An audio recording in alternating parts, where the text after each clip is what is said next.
Sejam bem-vindos a mais um mergulho aqui no Fé em Letras. É isso aí. Hoje a gente vai se aventurar por um tema um tanto quanto intrigante. Uhum. E, confesso, às vezes até polêmico, Sei bem. que é a busca pela felicidade em Deus. É. Preparados para uma conversa que vai fazer você questionar tudo que você achava que sabia. Acho que essa é a ideia, né? Mergulhar de cabeça e ver o que as escrituras revelam Exatamente. sobre essa busca. E para nos guiar nessa jornada, Ah. a gente vai usar o livro Plena Satisfação em Deus, Uhum. do John Piper, Sim. que é uma versão mais enxuta da obra principal dele, que apresenta o conceito, que se chama de prazer cristão. Interessante. Interessante, né? É já de cara esse termo prazer. Pois é. Um tanto estranho quando a gente fala de cristianismo, né?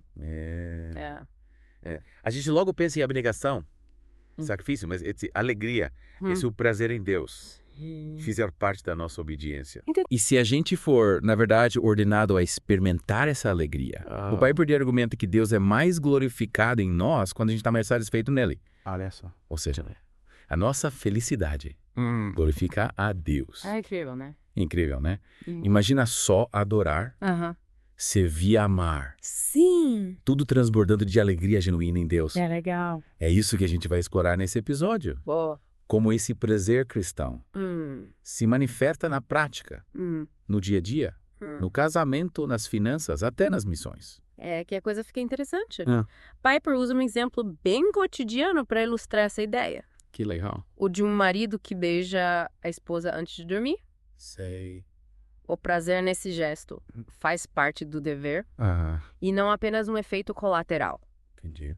É como se o prazer fosse inerente ao ato de amar e de servir.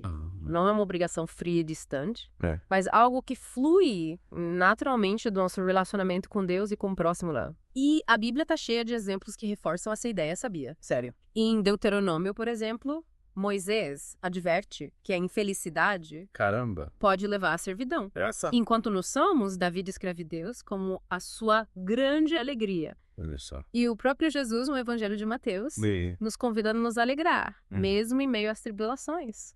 Porque a nossa recompensa nos céus é imensa. Sem falar na promessa de entrar no gozo do teu Senhor. É muita alegria. É muita alegria. E olha só essa frase do C.S. Lewis. Velho. É um dever cristão, como você sabe, que todos sejam tão felizes quanto possível. Que é legal. Demais, né? Completamente demais. É. Mas então, se a Bíblia nos chama tanto alegria, Sim. por que essa ideia causa tanta estranheza, tanta resistência? Acho que para muitos o prazer é visto como algo secundário, quase um efeito colateral da obediência e não parte essencial dela.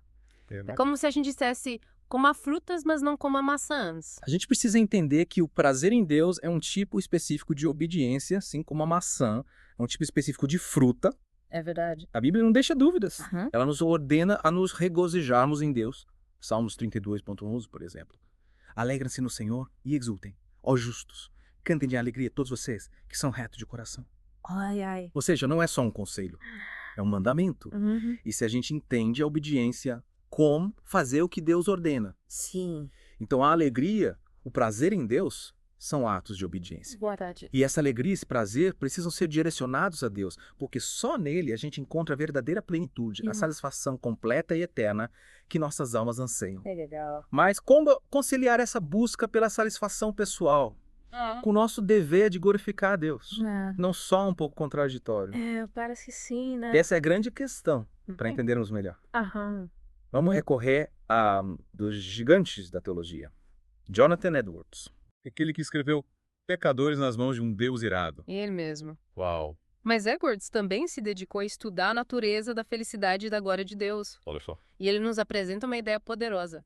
Deus é glorificado não só quando sua glória é vista, mas também quando as pessoas se alegram nela. Ou seja, não basta reconhecer a glória de Deus. É isso. É preciso se alegrar nela de verdade. Exatamente. Na nossa alegria genuína, na nossa satisfação em Deus. Sim. Que Ele é verdadeiramente glorificado. Então, glorificar a Deus e sentir prazer, nele não são objetivos distintos, mas sim faces de uma mesma moeda. Que legal. Tanto que o Catecismo de Westminster define o propósito do homem como glorificar a Deus e gozá-lo para sempre. Olha só. É incrível como tudo se conecta. Demais. E essa é a base do que Piper chama de prazer cristão.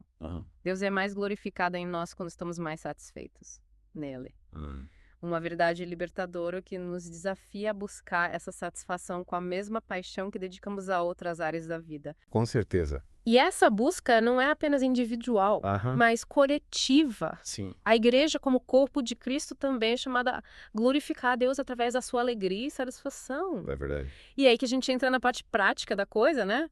Como esse prazer cristão se manifesta na adoração, no casamento, nas finanças, nas missões. É isso que a gente vai desvendar no nosso próximo mergulho. Deus! Mas, antes de continuarmos, não esqueçam de curtir o vídeo, Isso. se inscrever no canal Importante. e ativar as notificações para não perderem a parte 2. Peguei. E deixem nos comentários sugestões de livros que vocês querem ver por aqui. Obrigada. A sua participação ajuda o Fé em Letras a crescer e alcançar mais pessoas. É isso aí. Esperamos vocês na próxima etapa dessa jornada. Até lá. Até mais. Tchau, tchau. Sejam bem-vindos de volta ao nosso mergulho profundo no prazer cristão. Isso aí. Na primeira parte, a gente viu a base bíblica e teológica para essa ideia. Aparentemente contraditória de buscar felicidade em Deus. A gente viu que, longe de ser egoísmo, o prazer em Deus é um ato de obediência. Verdade. E uma forma de glorificá-lo. Cara. E agora vamos botar a mão na massa. Mergulhar em algumas aplicações práticas. Por que não? Começando pela adoração. Uau. Como esse prazer cristão impacta a nossa forma de adorar? Essa é a pergunta. O Piper argumenta que a adoração genuína é, na essência, a expressão do nosso prazer em Deus. Quando a gente reconhece a grandeza dele, a bondade e a beleza, Sim. o nosso coração se enche de alegria e gratidão. Verdade. E essa alegria transborda em louvor e adoração. Então a gente não adora por obrigação, mas por puro deleite em Deus. Exatamente. Imagina a diferença. De um lado, a adoração como um peso, Isso. um fardo, algo mecânico e sem vida. É. E do outro lado, a adoração como um transbordar de alegria, um deleite genuíno na presença de Deus. E o Piper, ele até desafia aquela ideia de que a adoração fraca acontece porque as pessoas vêm para receber e não para dar. Sei. Ele argumenta que a gente deve sim vir para receber. A gente deve vir com fome e sede de Deus, reconhecendo a nossa necessidade, na graça do amor da presença dele. É verdade. E quando a gente reconhece essa necessidade, quando a gente se aproxima de Deus com um coração humilde e sedento, a presença dele se torna a nossa maior recompensa. Verdade. É como se a gente dissesse: Deus, eu preciso de ti, a tua presença é meu maior deleite. Faz sentido. E essa busca pela satisfação em Deus, essa fome, sede pela presença dele, Sim. torna a adoração genuinamente centrada nele. Não se trata de impressionar com performance musical ou palavras bonitas, mas simplesmente de se deleitar nele e em quem ele é. É como se a gente não pudesse dizer para nossa esposa: eu sinto prazer em estar com você para que você cozinhe um jantar delicioso para mim, né? Perfeita essa analogia. É prazer na companhia da esposa. É um fim em si mesmo, não um meio para conseguir algo dela. E o mesmo vale para a adoração. Verdade. O nosso prazer em Deus precisa ser puro, desinteressado, sem segundas intenções. Sem segundas intenções. É quando a adoração vira um meio para alcançar outros objetivos, tipo arrecadar fundos ou promover a igreja. Se ela perde algo. Autenticidade. É verdade. É aí que o prazer cristão nos protege. Porque ele nos lembra que a satisfação em Deus é o objetivo final da adoração. É o próprio tesouro. Essa é a mesma lógica. Sim. Se aplica ao casamento? Não é. Com certeza. O Piper dedica um capítulo inteiro do livro para explorar como o prazer cristão transforma a dinâmica do casamento. Obrigada.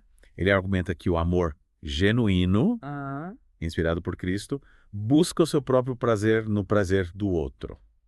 Que legal.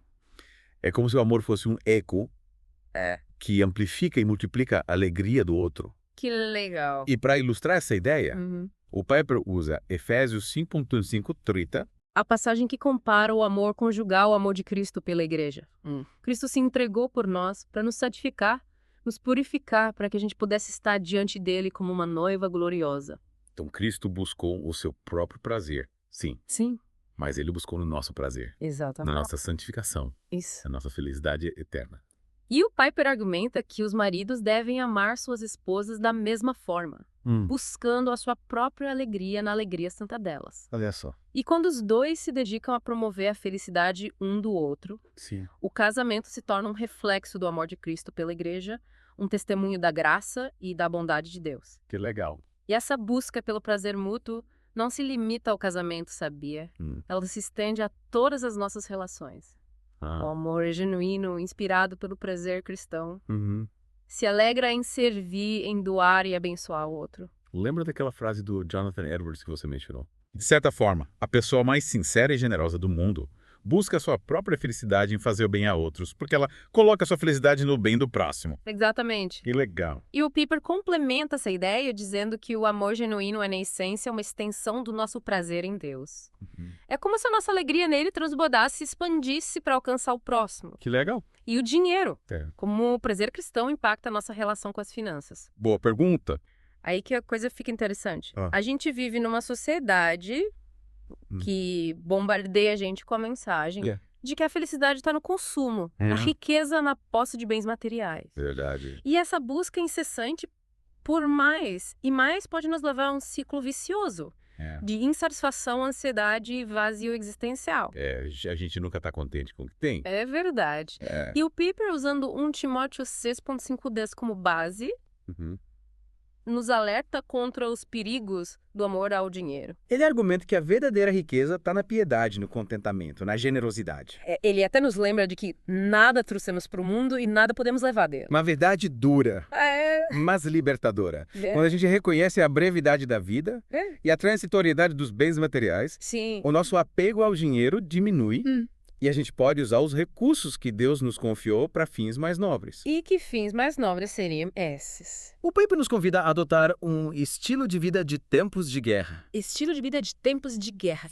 Nunca tinha ouvido falar. Marcado pela simplicidade, pela generosidade, pelo desapego aos bens materiais. Como assim?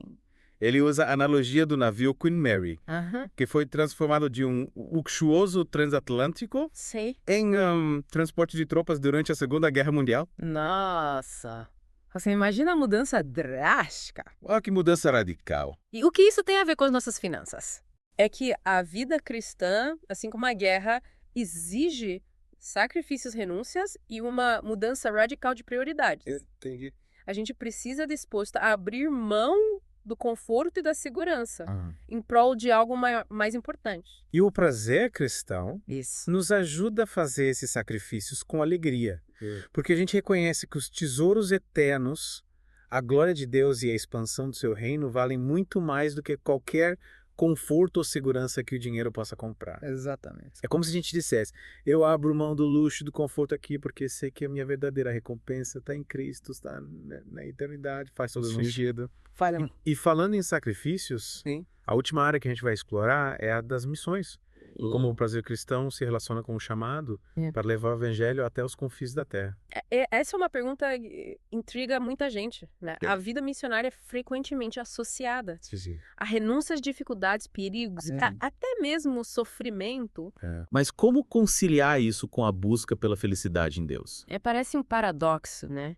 Buscar alegria em meio a tantas dificuldades. É aí que está a beleza do paradoxo do prazer cristão. O Piper argumenta que a verdadeira alegria se encontra em Cristo.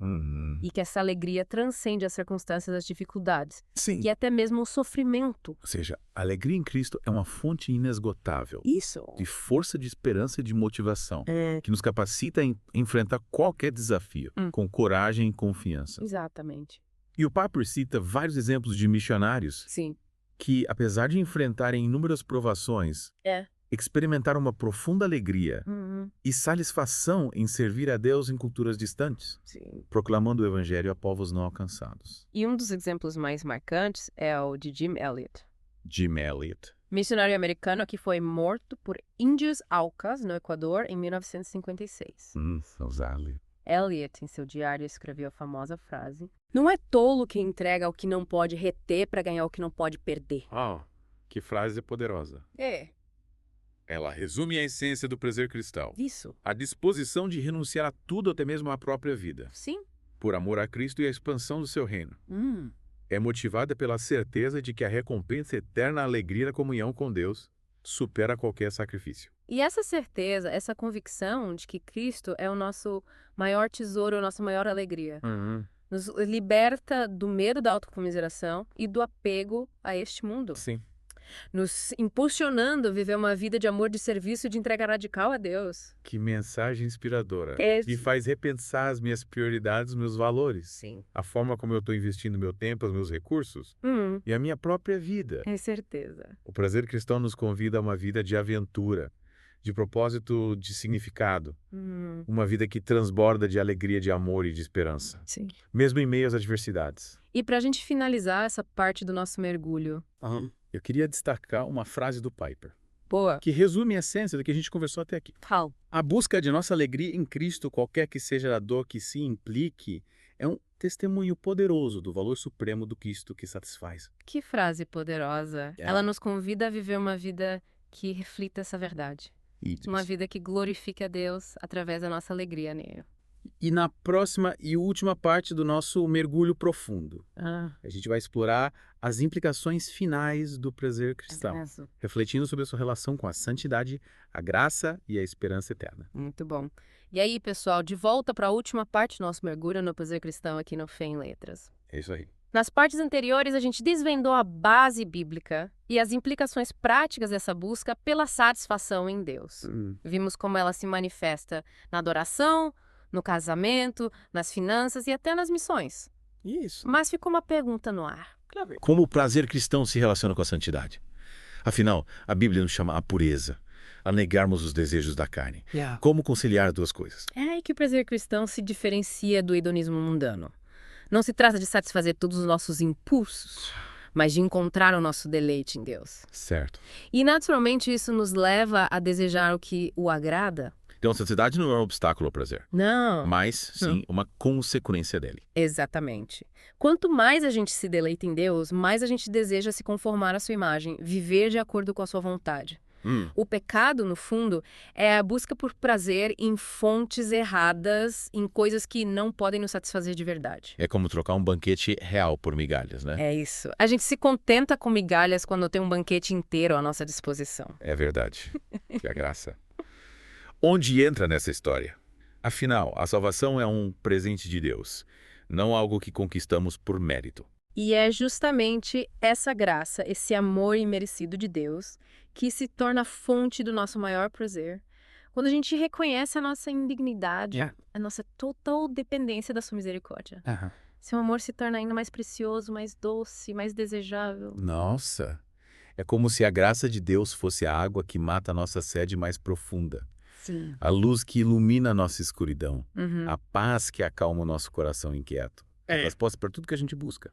É isso aí. E o prazer que a gente experimenta nessa graça nos impulsiona a viver uma vida de gratidão, de obediência e de amor. Verdade.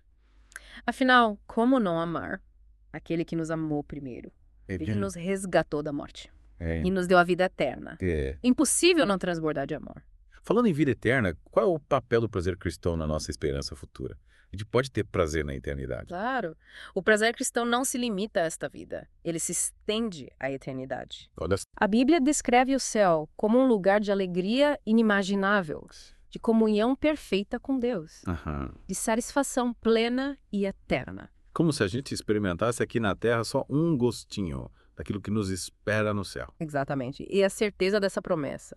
A expectativa desse futuro glorioso nos sustenta nas provações, nos consola nas dificuldades e nos motiva a continuar firmes na fé. A gente sabe que o melhor ainda está por vir. Então, o prazer cristão não é só uma teoria abstrata, mas sim uma força transformadora que impacta todas as áreas da nossa vida. Sim. Desde a nossa relação com Deus até a forma como a gente lida com as finanças, o casamento e os desafios da missão. Isso mesmo.